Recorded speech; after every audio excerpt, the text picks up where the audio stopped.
Namaste and welcome to Indian History and Archaeology. I'm your host, Dr. Lajwanti Shani, and our guest today for an interview with an archaeologist is Professor Alok Kanungo, a former colleague from Deccan College, and he's currently working with the IIT Gandhinagar. As you know, of course, the IITs across India are some of the best institutions in the world, and of course focused on science and of course engineering. But what we're looking at today is the importance of science, or modern science rather, in archaeology, the role that science can play today in archaeology. And I hope you're going to enjoy this as much as I did. I've already spoken with him, of course. Do click on the like button, subscribe to the channel if you haven't yet done so, and hit the bell icon as well for notifications of all our videos. We will be bringing you many more such interviews as well. I'm going to take it straight to him now.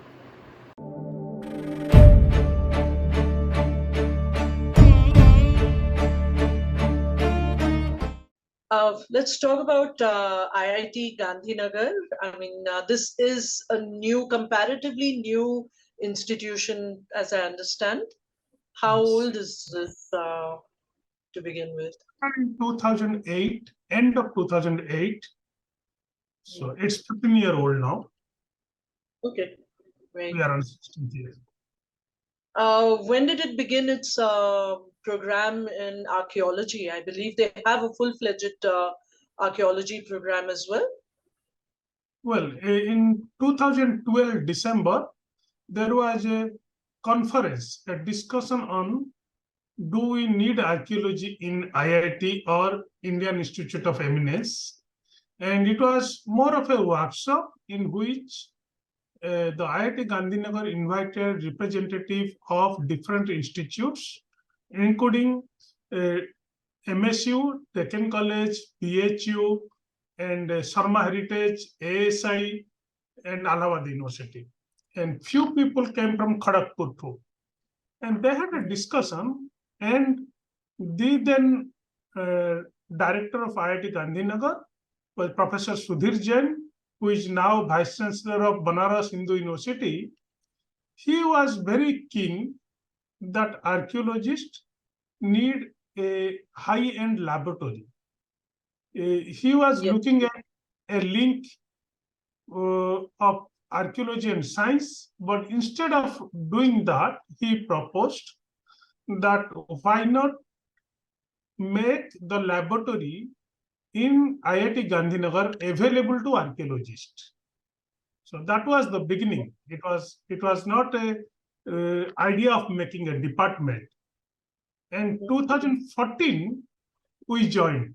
Like I joined in 2014 September, and preceding me, there was another colleague from ASI who came in lead for 3 years. And then we started taking a postdoctoral program rather than making it a department. It has never been a department. It's a center. A center is a people from, it started as a part of humanities and social sciences, as in any other institute. In that, there is a center in which few faculty of archaeology came in project-based. Like we came and took some projects and started this center. And this center intention, the mandate for this center, Archaeological Sciences Center, was to facilitate all archaeologists in India or abroad, irrespective of their association to institute or studentship, to use our laboratory.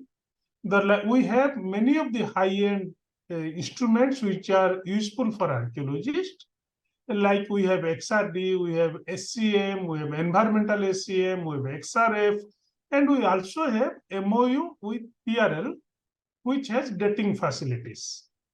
And we have a very good material science laboratory too, to analyze the material like iron, copper, or any metal.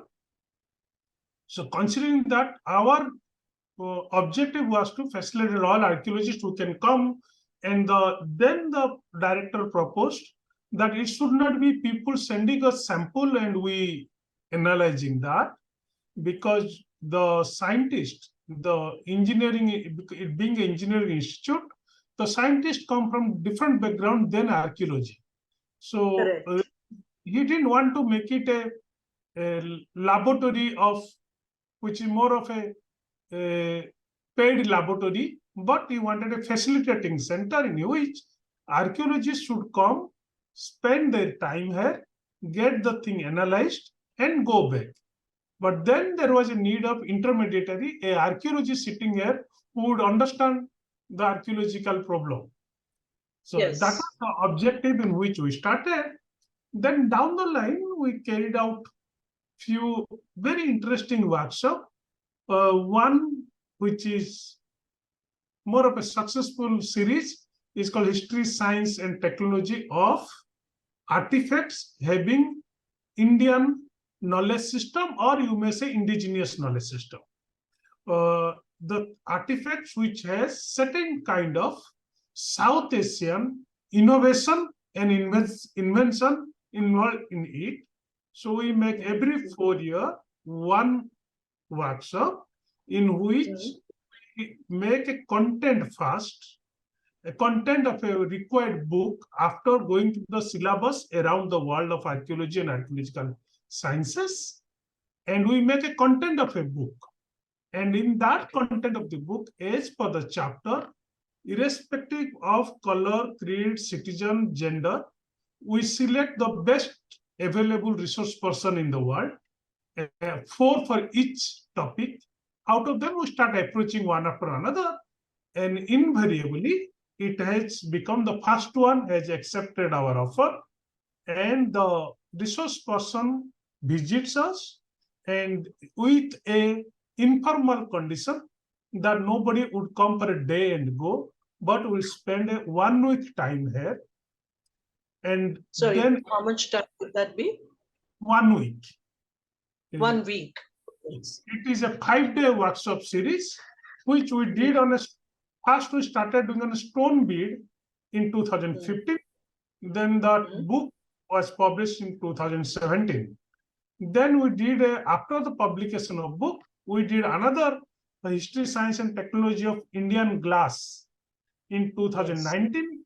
And then the book came in 2022, rather 21 it came, 21 end, but it came to market in 22. And then we made another History, Science and Technology of South Asian Ceramics in this January, 2024 January. And we plan to make an Indian metal, the next one. This series has helped us not only giving the exposure of our lab to the archaeology world, because the resource persons comes from all around the world, and we invite, invariably we invite 1:3 ratio, maximum 1:3 ratio. For an example, we have 20 resource person, then we invite 60 student maximum, but varies from 40 to 60 students who would also come spend their time, and most of the time 6 hours they will attend the lecture, 2 hour workshop, and 2 hour laboratory visit. So that way, now our laboratories are open it's in the knowledge system of everybody, that what people can come and do in IIT-Gandhinagar. Right. So when you talk about the workshop and the laboratory also, would this include, like, say, for example, for ceramics, the petrography, the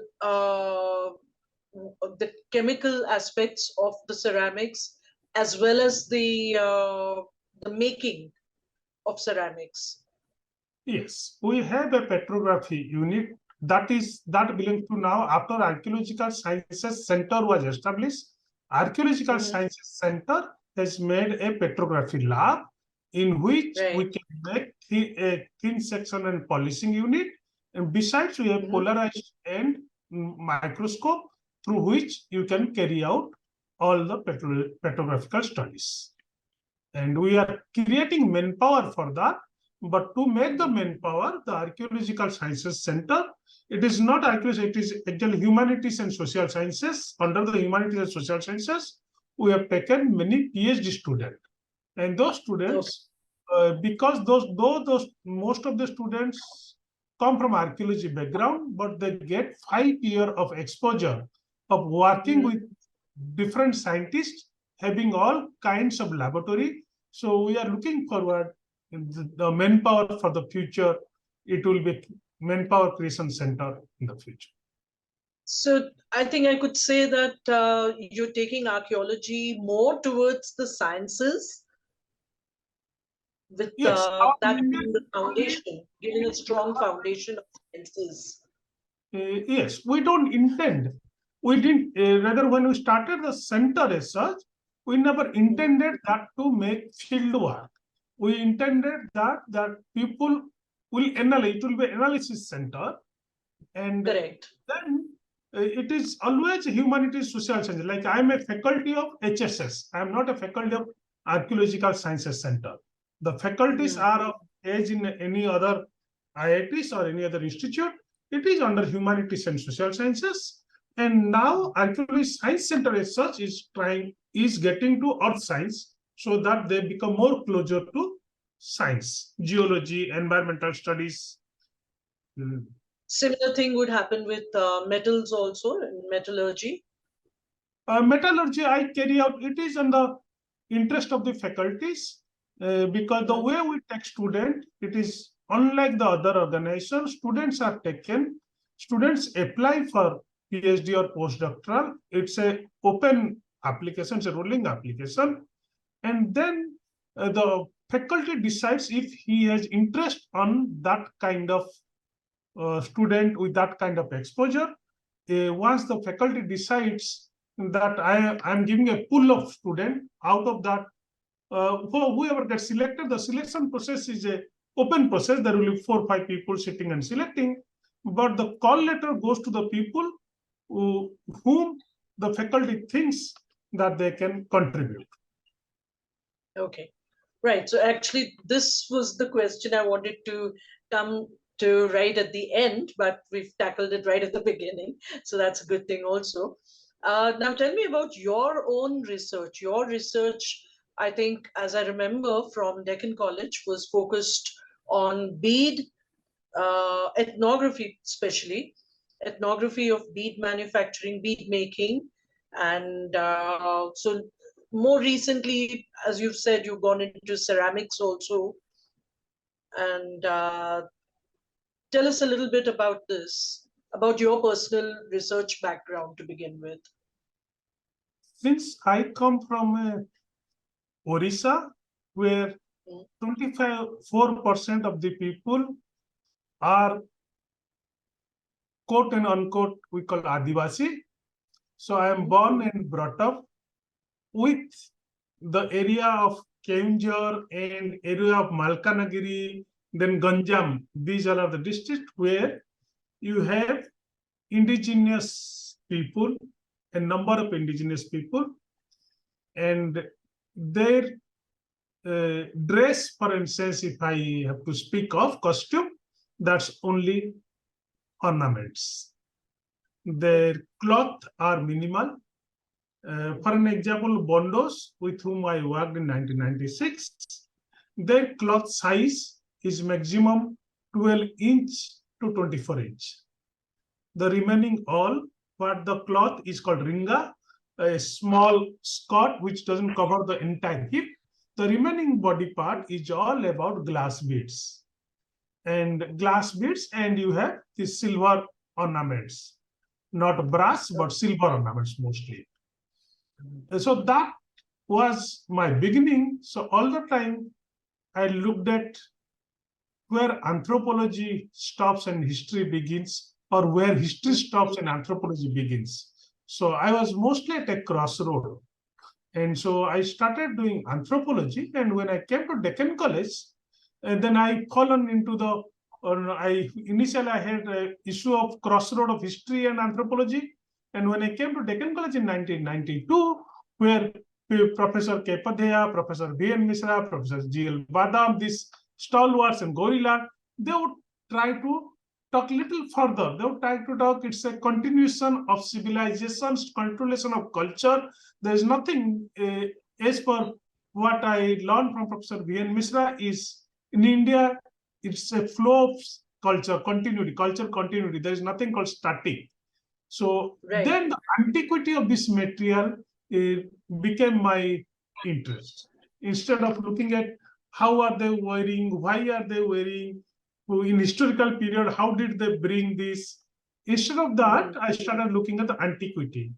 And when I started looking at antiquity, then the question comes, it's not only antiquity, to produce a glass, to bring a glass, you need to have the knowledge of pyrotechnology.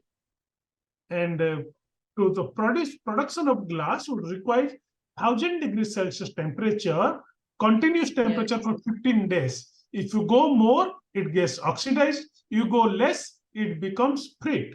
So you needed a furnace technology. So that started getting combined, ethnography interest started getting combined with antiquity and started getting combined with furnace engineering. And there I fall into the branch of rather of ethnotechnology, what you can say.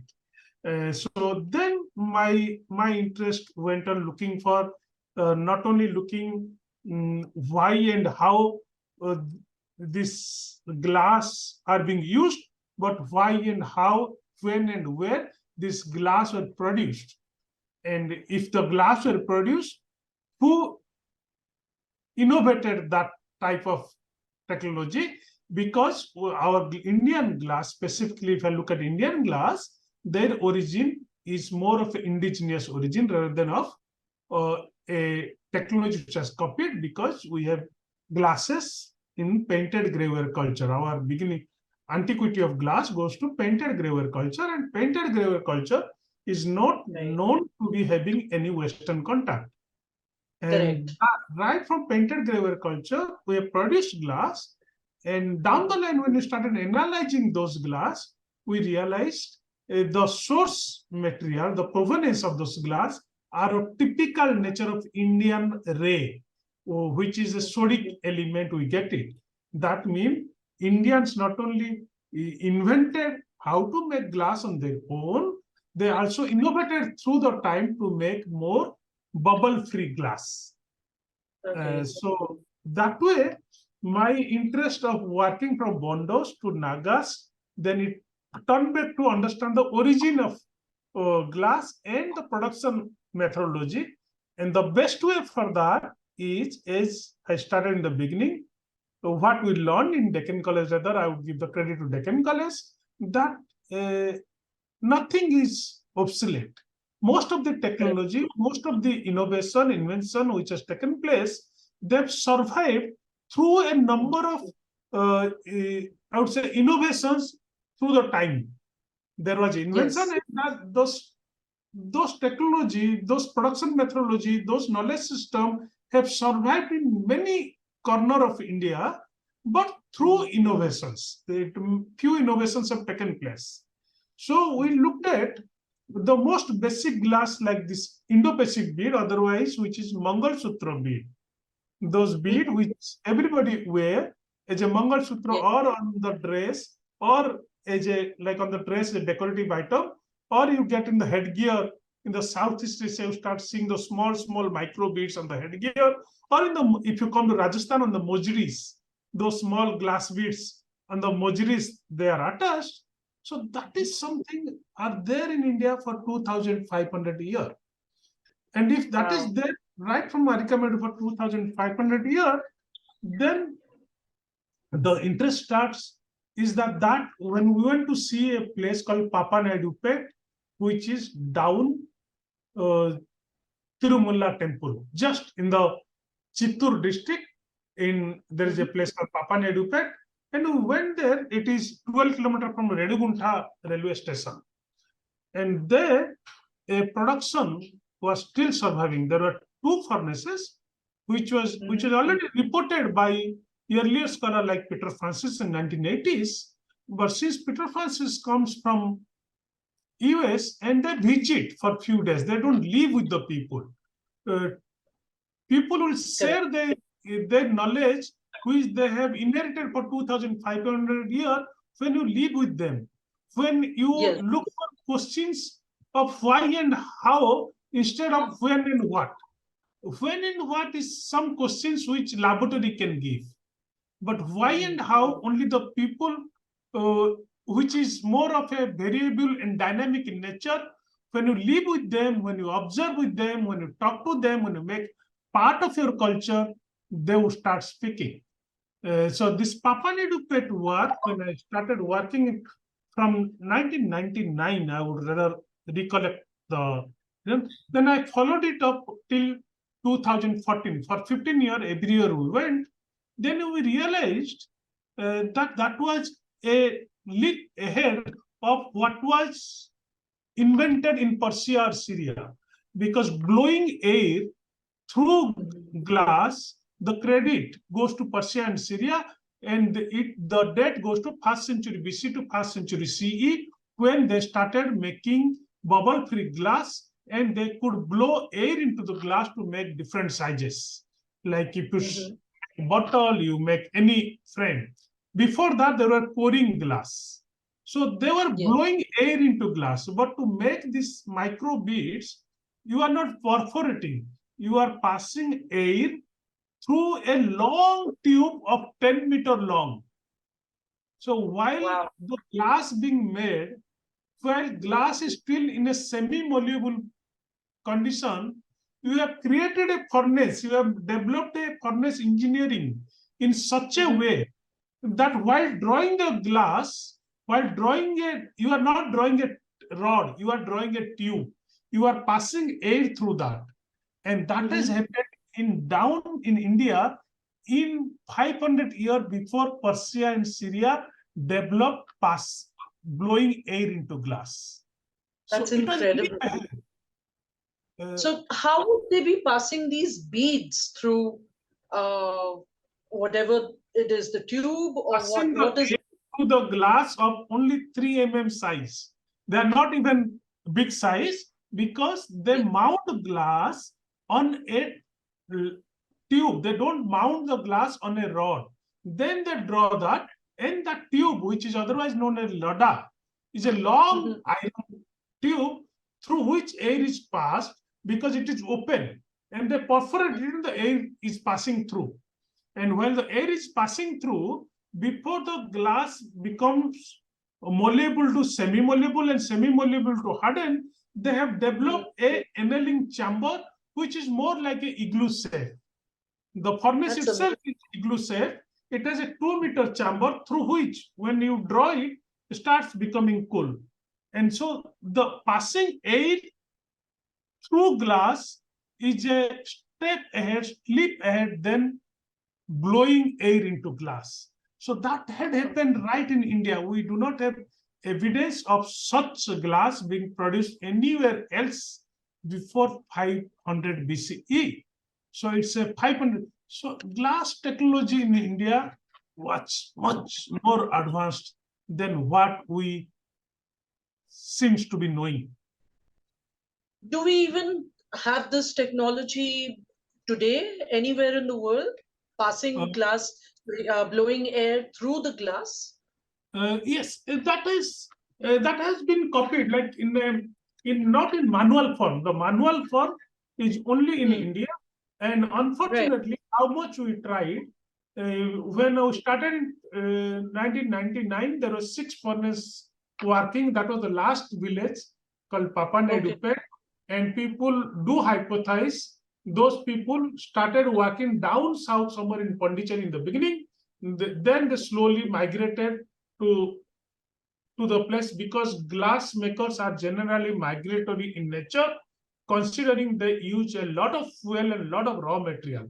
Once the raw material and fuel are they exhaust, they migrate to other place, because they need only a few tools. And the byproduct of glass in India is mostly limited to Bengalian beads, which they can trade very easily. Wherever because they are very small, they can be packed easily, and they can be traded. So instead Yes. of, so if they migrate, the glass worker, if they migrate, that's easier for them. Instead of they bringing the raw material from different sources to one place to produce, because they require Okay. a high quantity of silica. And So, unfortunately, that production, that furnace is closed after 2017 because oh, they couldn't compete the mechanical production, which and the cheaper bead which is coming from China. I see. So, is there anywhere else that this survived? This No, has survived anywhere else no, in India? no. That's Only way to revive this technology or keep that as a knowledge system would be to trace certain last generation people in Papua New Guinea, and if they can make some furnaces in a technological institute where people can yes, manage it as an experimental study, right. or the best way is if somehow the government takes an initiative, like every government gives grant for different seminar and workshop, we put a silk thread for a card. If you make that instead of silk thread, you are supposed to have a glass bead string from Papanedupet, or from there is another center in Kurdalpur, which makes different kind of beads. It makes wound bead. It doesn't make drawn bead. That is a different center about which you can talk separately. And if Okay. government makes that initiate that type of system, this will survive. Another thing it could survive is Tirumala temple is not very far. Mm, It's just some steps ahead of. If you come down of the step in Tirumala temple, every day lakhs of people goes. If somehow the priest decides that you go with a one string of Mangal Sutra from here, and yes, that Mangal Sutra, if they can make Ladu centers, they can make bead centers. right. And that Mangal Sutra is something, it's Indian invention and innovations, a heritage of 2,500 years would survive if everybody will pay hardly 10 rupees for one string, but this Mhm. craft will survive for longer. That's right. That's true. I hope it does get revived. At least this is an easy place and an easy way, really, for it to be revived at the temple. Yes. At the temple premises, or even supported by the temple. Uh, If temple trust adopts it, it can. correct. And in present India, Yes. the euphoria about temple is certainly more. People are getting more heritage aware. A heritage Mhm. aware is not about what is lost. Heritage awareness about what can we can make it Do to survive. hold. Correct. Lot of What people is will still get, there. lot of people will get workers. Absolutely. Absolutely right. A It's lot. traditions and heritage that we need to continue down, really, in the sense that it's otherwise it's lost heritage, it's a lost tradition. What we can do to help it survive, really, I mean, revive, yes, definitely, but at least to begin with, to help it survive, continue on as such. Instead of we getting more interested in a museum, then when in the museum you keep the objects which are about knowledge which is lost, if we Hmm. really care for human, we really care for our own technological scientific development, then we need to keep the tradition kicking, tradition Yes, alive, and that is right, possible only when we also start paying them their due right. instead of paying them as a laborer, pay them equal to what they would have earned if they would have been in any other profession. Absolutely, I agree with you on this totally. And after this glass study, we move to work on some glass study which is little uh, more older, because this Indo-Pacific bead, you can antiquity can go to 2,500 years. But then in Indian archaeology, we have glass from 3,500 years back. We have glass at Bhagwanpura from 1450 BCE. And since then, there has been continuous glass evidences of in the form of bead and bangle. And those glass are basically produced in a winding method. Winding method is on a spoke, you start winding the glass. And then there is one place at this point of time in a Jalesar, Purdalnagar in western Uttar Pradesh. You have the place Jalesar, Akrabad, Hasayan, and Purdalnagar. There are 4 villages who are still producing the bead and bengal in more or less in the same methodology what was practiced way back in painted graveware culture, I would say, because they locally used to produce glass also from the local silica there itself. Now, of course, they don't produce glass because glass comes from Firuzabad. That is, but they work on glass to make bead and bangles. And those bangles, which we all the time talk about, Indian marriage is not without bangle. Either the bride wears a number of bangles, and the color may vary. If you go to Odisha, it might be red. You come to Rajasthan, it could be green. You go to South India, it could be black. But Bengal is a important part in our marriage. Absolutely, right. But there is something which we have started forgetting, that which is auspicious, considered auspicious traditionally, is the jointless Bengal. What you get in the market from Firozabad now, they are joint bangles. They are the bangles which are joined. Whereas in marriage or the to temple what you offer, that is jointless. That has to be jointless traditional. And jointless bengal is produced only at these 4 villages at present: Purdalpur, which is otherwise known as Purdalnagar, Jalesar, Akrabad, and Hasayan in the North India. And few of them are also produced in South India till about 1930, and a village called Janglapalli also produced till 2018 or so. But now no more in South India, only in this part. And that Bengal production is on a cone. And those same villages used to produce number of beads, but since those furnace wound bead, use of furnace wound bead have started becoming less, because nowadays girls are no more using glass bead. Mostly people use other material, and gold has become accessible to the people. With the rise of economy, people in our childhood, when gold was a rarity, now gold has become common. And then plastic has replaced many things. The stone bead, with the opening of the communication, stone bead, which used to be mostly towards Western India, have now become a pan-Indian phenomena. And use of glass bead have become much lesser, and mostly it is getting cornered to be used by the animals, or used during fashion shows, or used during the marriage ceremonies. So bead craft itself has little lesser demand than what was earlier, and other than these indigenous people who are using it. So those people, those in these districts of area of this Jalesar, Purdalnagar, those area, there used to be 200 furnaces when I started working in 2002.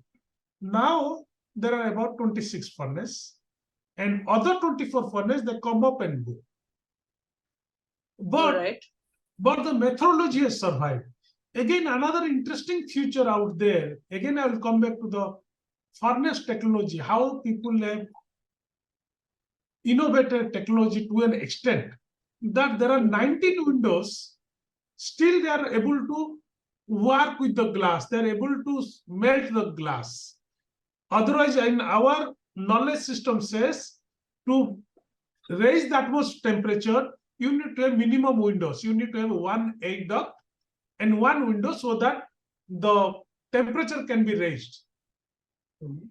But in Purdalnagar, Hasayan, or Akrabad, you look at 19 people sitting in around a furnace, everybody working and making their bead and bangle from the same furnace. And they have developed a technology, whereas the crucibles, again, in our idea, we have crucibles, they are small hanging crucible of 12-inch size.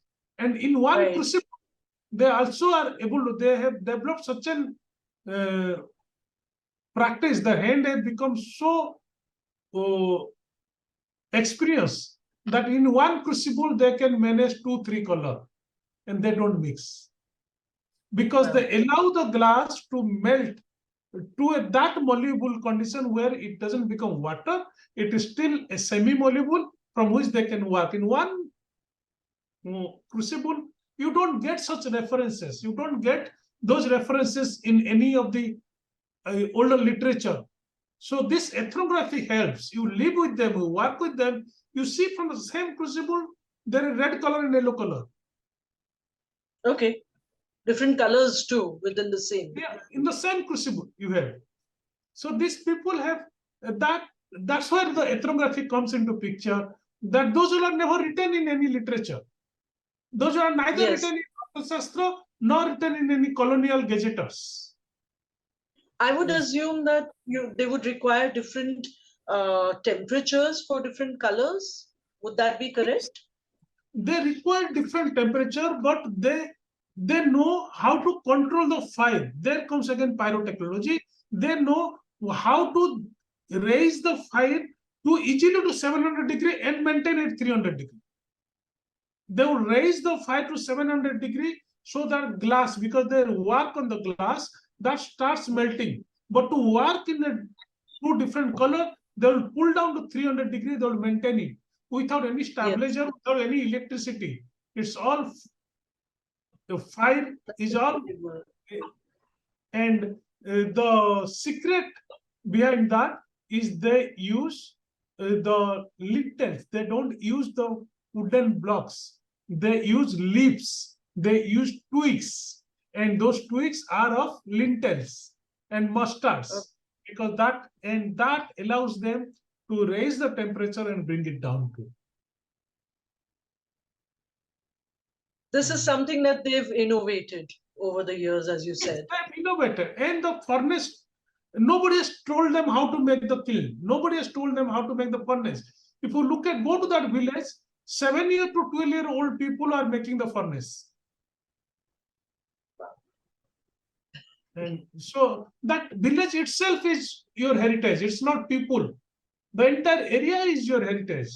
And then when you look at, study the gazetters, you realize that this Purdalnagar, Hassan, this district which I'm talking of, that was established there only in 1450 by the then Mughal Empire. They brought the people, the craftsmen from different parts and settled them there, so that in one place, it's more of a craft specialization. In one place, the trader can be facilitated what they need, and to one place become a, today what you call geographical location.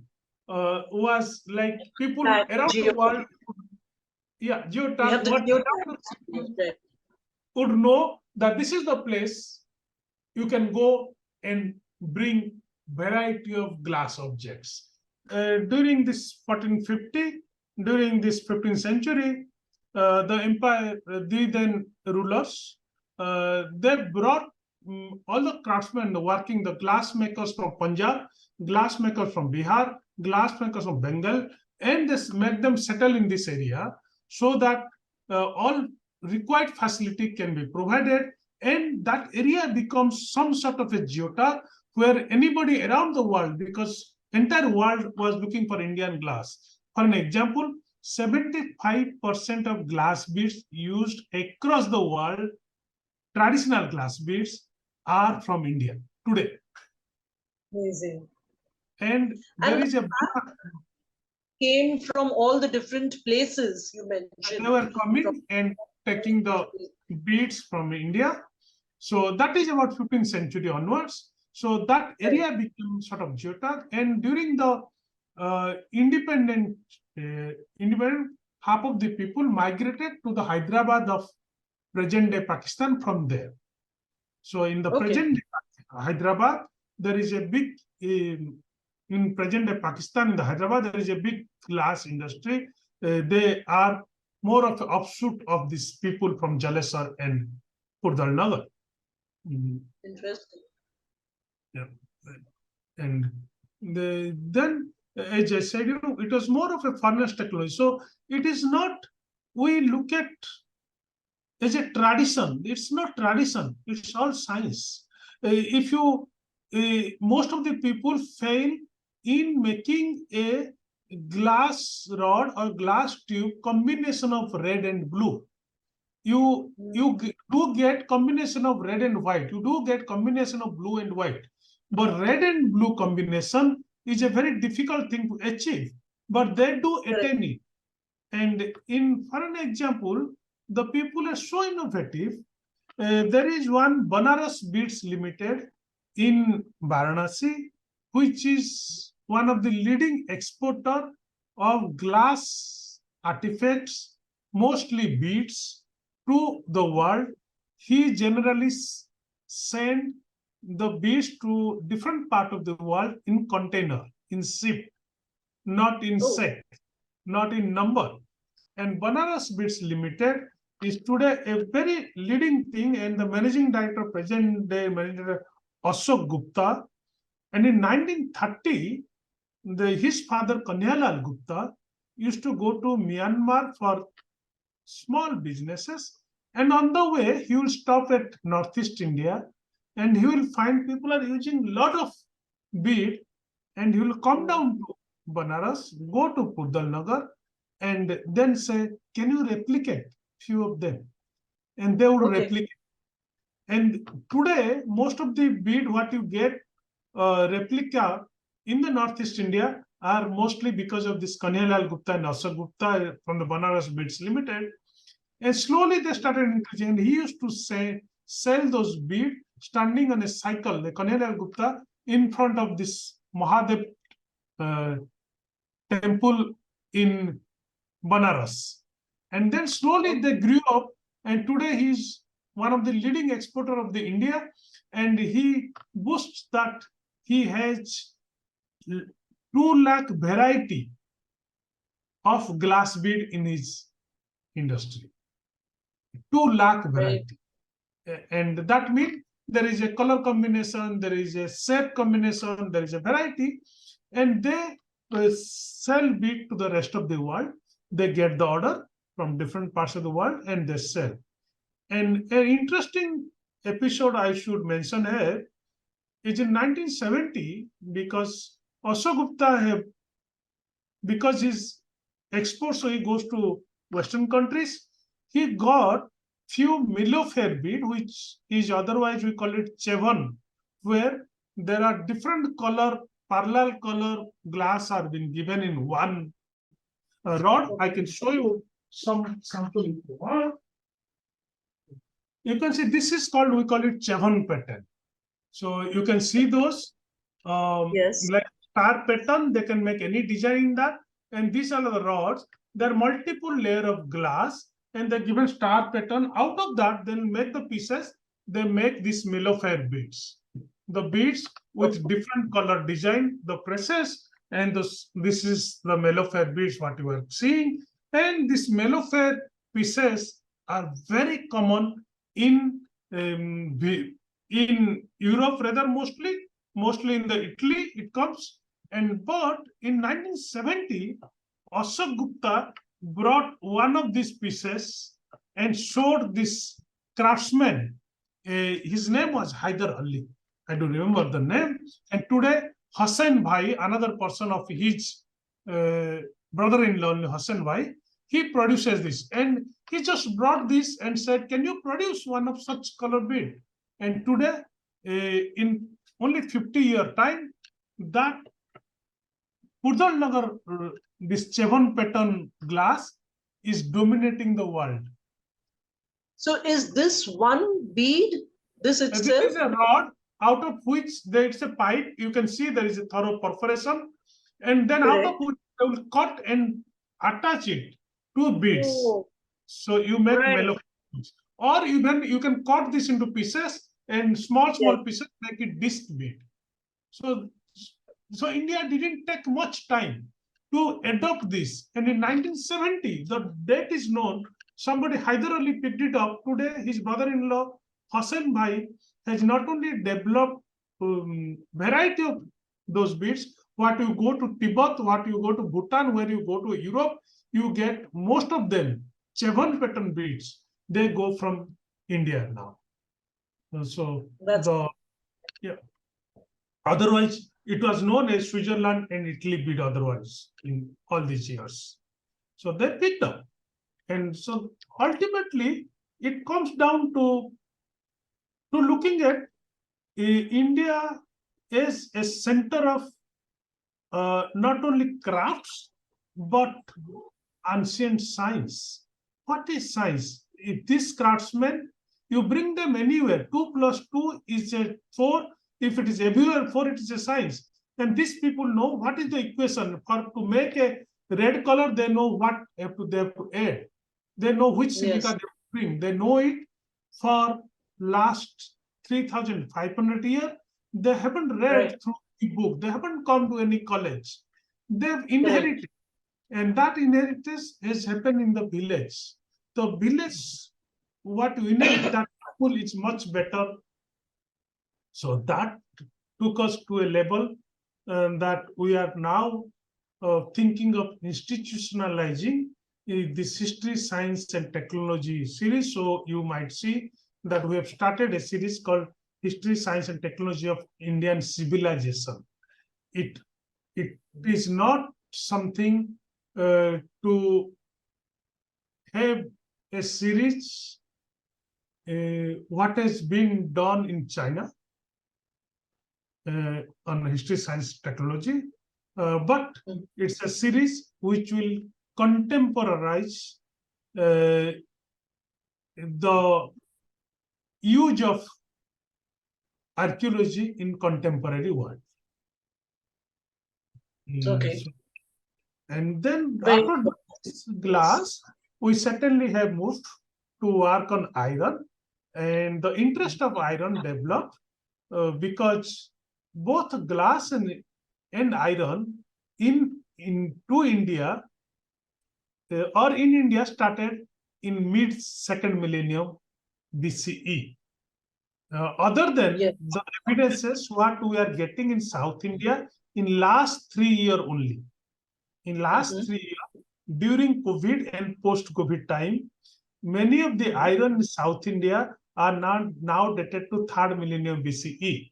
That is opening up a different branch of study altogether because that takes us to another question. Why in South India, iron is early and copper is late, whereas in Western India or Northwest India, copper is early, iron is late, and the gap is 1,000 years. It's not 1-2 years. So down Vidarbha, if you look at from Vidarbha to Kolkata, that forest land, down that you have iron, which is now dated to easily to 3rd millennium BC to 2nd millennium BC, whereas iron is not found in 2nd millennium or 3rd millennium in North and Northwest India. But that is last 3-year development. That's what it used to be. Yes. But then my interest developed in iron because it requires both iron and glass requires more than 1,000 degree of temperature. Yes, for iron you require 1,700. If you add some flux, you get to 1,300 degree. But in iron, it starts producing on the second day. Or in a traditional method, in a modern method, it starts producing in 6th hour only. Whereas for glass, it requires 15 days. But then both of them required a leap in controlling the fire. And that took me to the interest of iron. And in the recent past, we have published 3 papers on iron. And then we also start dating the iron. So that because of the pyrotechnology, and just recently, this month, we published a paper on northern black polished ware, a ceramic, Okay. which had an issue of about the gloss, about the sleep. There have been many Right. hypotheses, as you would know much better. There have been many hypotheses on how people attain such gloss. Again, that gloss was related to pyrotechnology because it requires, people did say it is sintering of the micas. There are many paper came, the sintering of mica, sintering of quartz. But mica sintering, you will require 1700-degree temperature. And if 1700-degree temperature you put in your any ceramic, it would crack. So Correct. how would you allow that to sinter? And By actually, yes. yes, then many people hypothesize, like H.C. Bharadwaj, K.T.M. Hegde, V.D. Gupte, Jonathan Mark Kenoyer. They all worked on experimenting on how northern black polished were produced. And Professor D.P. Agrawal also did a paper on that. And many of them hypothesized when it was still hot, people applied certain kind of organic. Sometimes they talk fat, sometimes they talk oil. But again, being in IIT-Gandhinagar, being an employee of Humanities and Social Sciences of IIT-Gandhinagar, we had access to many of the labs. So we carried out some analysis now. And out of only 7 sorts, 2 sorts gave 0.18% of platinum as an elemental composition. And 0.18% platinum is a lot. It's very unusual. Yes. And it is not naturally found. No riverbed has that percentage. So that is only possible if you have gold added to it, near the gold, because that brings the platinum. And again, 0.18% is not natural for neither in India nor in Afghanistan. And as we know, the potters, they generally use the clay from local source. We had earlier carried out XRD studies, and we know the clay used was from Middle Ganga plain. And no Middle Ganga plain clay has that much of platinum or gold content. So is there any possibility that people were using metal and in the sleep? That is a bigger question mark. But that, even if they are using metal, that paper has just come in South Asian Perspective number 65, 3, volume 65, number 3. And there we discuss how a Indian Institute of Technology, Humanities and Social Sciences are contributing to solve certain unsolved archaeological problems for long. And so, as you said about why archaeology in IIT Gandhinagar, again, another example I would give is in 2019, there was a cave excavated in Kerala, and they found iron and certain kind of ceramic.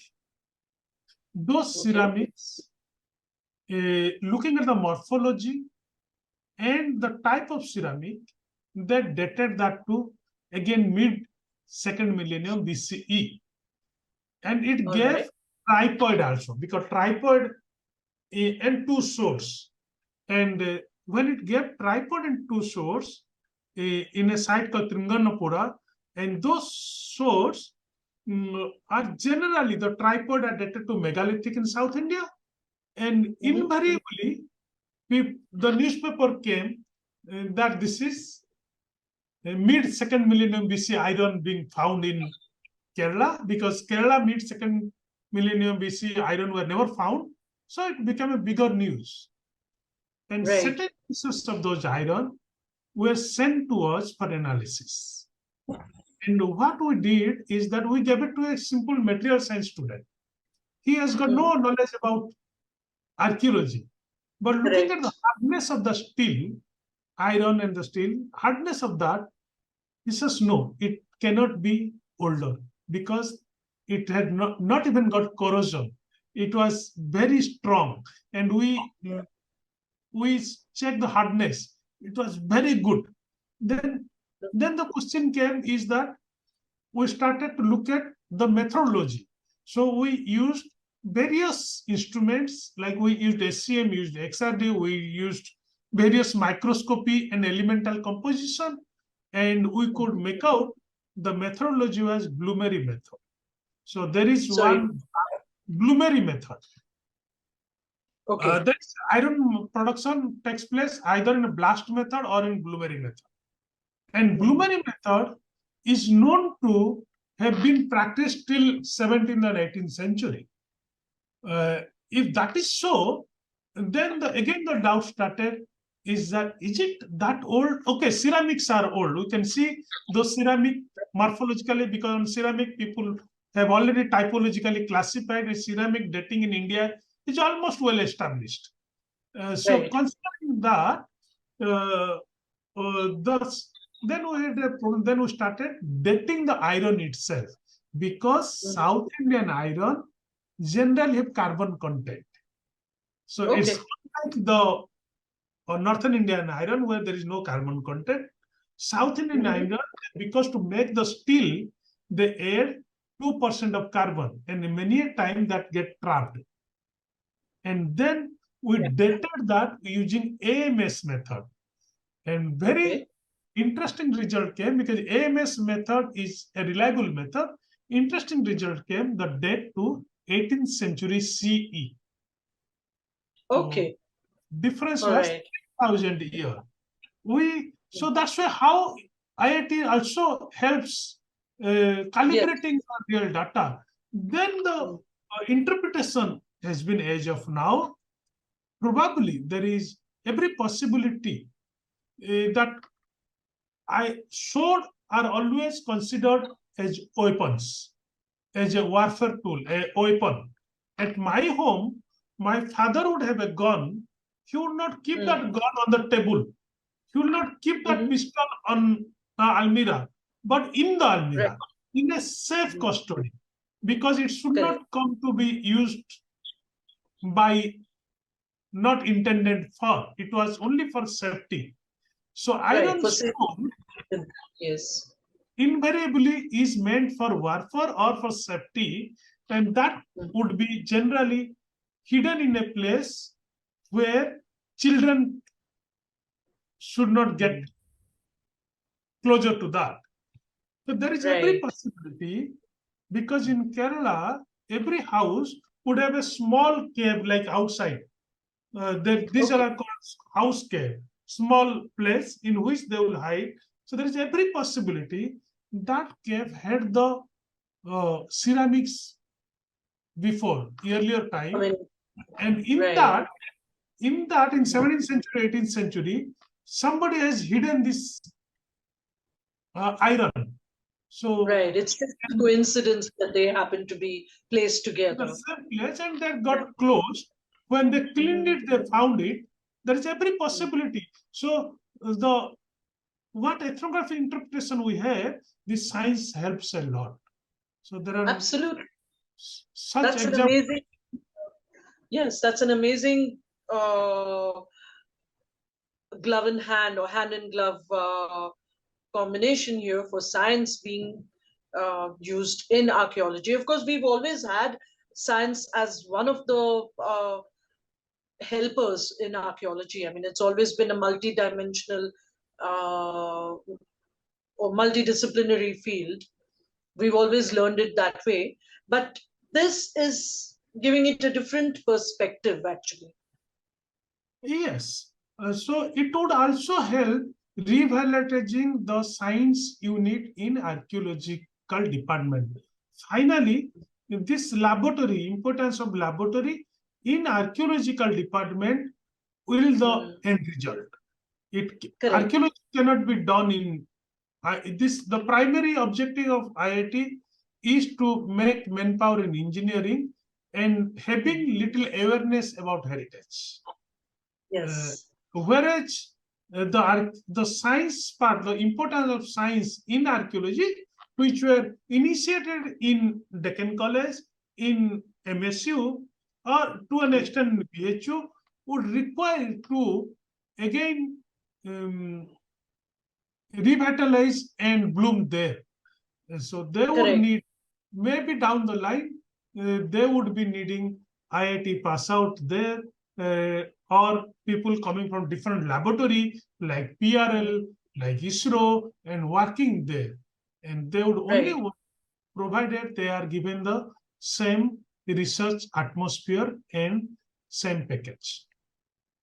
Right. So it would actually require a sort of collaboration between the archaeology departments in different places and the science departments which work together with archaeology then. Yes, but that at the same time, we need to also develop, at least India is such a vast country, we need to develop certain regional archaeological department having the science. Otherwise, it will Correct. become dependent. We, Absolutely. we cannot ignore the fact that for Western India, the center was Deccan College.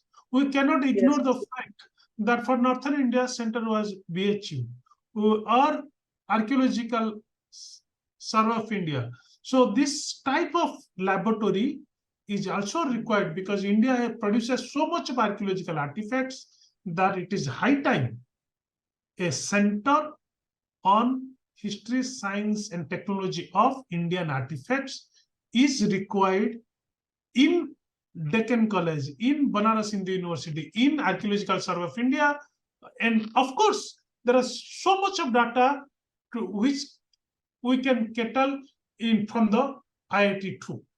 IIT has its place, but instead of that depending or thinking of collaboration is done where it is not a day-to-day requirement. This material science, analyzing ceramic, analyzing bone, analyzing metal artifacts, glass, become now day-to-day need of any archaeology department. Absolutely. I absolutely agree with you. So, in fact, science should become, or this perspective from science really should become one of the multidisciplinaries in archaeology, as you Yes. said, right? Absolutely wonderful to get this all from you here. And in fact, I would like to come back to you again after you have the workshop, the metallurgy workshop, the metals that you said you'd be working with also. So we would like to know more about that also later then. Yes. Right. Thank you so much, Alok. It's been Thank absolutely fantastic in this. Thank Thank you so much for joining us today for this video. If you've stayed on till the end, I hope you've had wonderful information to take away. Do give us a like and subscribe, as of course always told here, and do share this video with your friends and family. Namaste.